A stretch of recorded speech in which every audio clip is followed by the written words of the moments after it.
Assalamualaikum warahmatullahi wabarakatuh. Sampurasun. Wilujeng tepang deui dina pangajaran basa Sunda. Dina danget ayeuna urang diajar materi ngeunaan warta. Tapi sateacana urang pedar heula ngeunaan kompetensi dasar dina pangajaran warta. Kompetensi dasarna nyaeta kahiji. Ngaidentifikasi struktur teks jeung aspek kabahasaan teks warta atawa berita. Anu kadua, ngaekspresikeun teks warta ku cara merhatikeun irama atawa tempo atawa artikulasi jeung lentong kalimah. Anu saterasna, aya tujuan pangajaran nyaeta setelah selesai mempelajari materi pada bagian ini, peserta didik diharapkan mengidentifikasi fungsi sosial, struktur, dan unsur kebahasaan teks warta serta mengekspresikannya. Tah barudak eta mangrupakeun kompetensi dasar jeung tujuan pembelajaran dina materi warta. Tah sataacan urang medar ieu materi, ibu gaduh video warta, mangga ku hideuk tiasa diperhatoskeun videona. Ekstrem anu narajang mangpirang lelewak di sakuliah Indonesia ngabelukarkeun harga cengek di Kabupaten Bandung beki apung-apungan. Pemerintah Kabupaten Bandung ngaliwatan Dinas Pertanian umajak warga keur melak sorangan mangpirang komoditas sayur kaasup cengek di buruan imah keur ngurangan waragat balanja nalika hargaan ngajaul kawas anu karandapan ayeuna.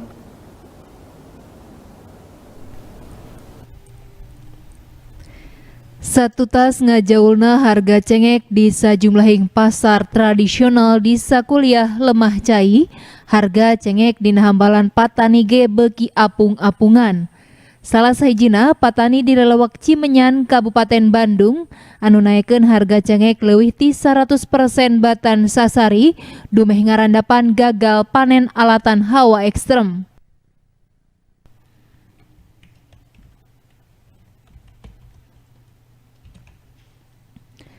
Kepala Bidang Tanaman dan Pangan Dinas Pertanian Kabupaten Bandung, Ina Dewi Kania ngebrehkeun, ngajaulna harga cengek di pasar karandapan alatan nguranganana kiriman ti lalawak anu ngahasilkeun cengek sejena. Minangka tarekah pikeun ngurangan waragat balanja nalika harga komoditas sayur ngajaul, pamarentah Kabupaten Bandung ngaliwatan Dinas Pertanian umaja ka sakumna warga keur ngamangpaatkeun buruan imah sangkan dipelakan mangpirang komoditas sayur anu dipibutuh dina kahirupan sapopoe kawas cengek, tomat, turta sayur hejo sejena. Kukituna, kabutuh masak sapopoe bisa dicumponan ti buruan imah warga sewang-sewangan. Nembe hidup tos ninggal video warta, tah eta teh mangrupa contoh warta. Ayeuna urang langsung wae pedar materi ngeunaan warta. Warta teh nyaeta katerangan atawa beja ngeunaan hiji kajadian atawa hiji hal anu ditepikeun ka balarea. Ngaliwatan media massa, boh media cetak atanapi media elektronik. Dina seusehanana dijieun dina wangun tinulis sabab anu ditepikeun sacara lisan oge ari dasarna mah warta teh dina wangun tinulis. Nuliskeun warta teh sarua jeung nuliskeun kajadian, tapi teu sakabeh kajadian bisa dijadikeun warta. Hiji hal atawa hiji kajadian bisa dijadikeun warta upamana kahiji eta kajadian atau hal teh dianggap penting pikeun dipikawanoh ku balarea. Kadua, kajadian atawa hal teh dianggap bisa nyumponan kapanasaran balarea. Dina warta teh aya unsur warta anu disebut 5W hiji H. Kahiji nyaeta aya wu atawa dina basa Sundana saha. Kadua aya wat atawa dina basa Sundana naon. Katilu aya wai dina basa Sundana kunaon. Kaopat aya wen dina basa Sundana iraha. Kalima aya wer dina basa Sundana di mana. Jeung kagenep aya how basa Sundana kumaha. Janten eta mangrupikeun rumus atanapi unsur dina warta 5W hiji H. Kedah emutnya barudak, tah upama ditilik tina adeganana, warta teh diwangun ku puhu warta jeung eusi warta. Bagian puhu warta ngebrehkeun eusi warta mangrupa wincikan atawa katerangan tina inti warta anu aya dina bagian puhu warta.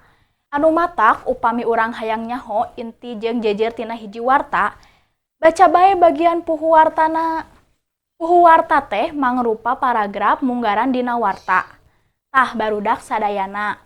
Nulis warta teh saenya nama teu sagawayah. Aya deui palanggaran anu disebut kode etik jurnalistik. Di antarana bae kudu miboga sikap asa praduga tak bersalah atau bisa disundakeun mah teu nyanyahoanan. Anu matak tong kaget upama dina warta urang mineng manggihan kecap diduga atawa diperkirakan. Jadi warta salawasna kudu objektif atawa netral. Teu mihak ka salah sahiji kelompok atawa golongan. Teu kacampuran ku opini, sawangan atawa pamadegan pribadi nu nulisna. Tah barudak sadayana. Warta salawasna kudu dumasar kana fakta atawa sumberna. Jadi henteu cukup ku diwang-wang atawa dipapantes ku nulisna. Tah, ari anu nulis warta teh disebutna wartawan, jurnalistik, juru warta atawa reporter. Nuliskeun warta teh sarua jeung nuliskeun kajadian, tapi teu sakabeh kajadian bisa dijadikeun warta. Hiji kajadian bisa dijadikeun warta upamana kahiji kajadian atawa hal dianggap penting pikeun dipikawanoh ku balarea. Kadua, eta kajadian atau hal teh dianggap bisa nyumponan kapanasaran balarea. Diulah hilapnya yen aya dua hal anu bisa dijadikeun warta. Tah kahiji kajadian dianggap penting sarta nu kadua nyata nyumponan kapanasaran balarea. Dina nulis warta aya prinsip anu disebut piramida tibalik nyaeta ngaheulakeun inti warta atawa nas-nasan warta. Ayeuna aya contoh teks warta. Mangga diperhatoskeun dina ieu layar.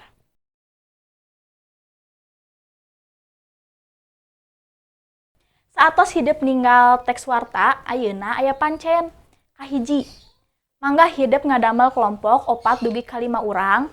Kadua, teras hidup milarian kajadian anu aya di sabudeureun. Katilu, upama eta kajadian teh penting, pek ku hidup jantenkeun warta.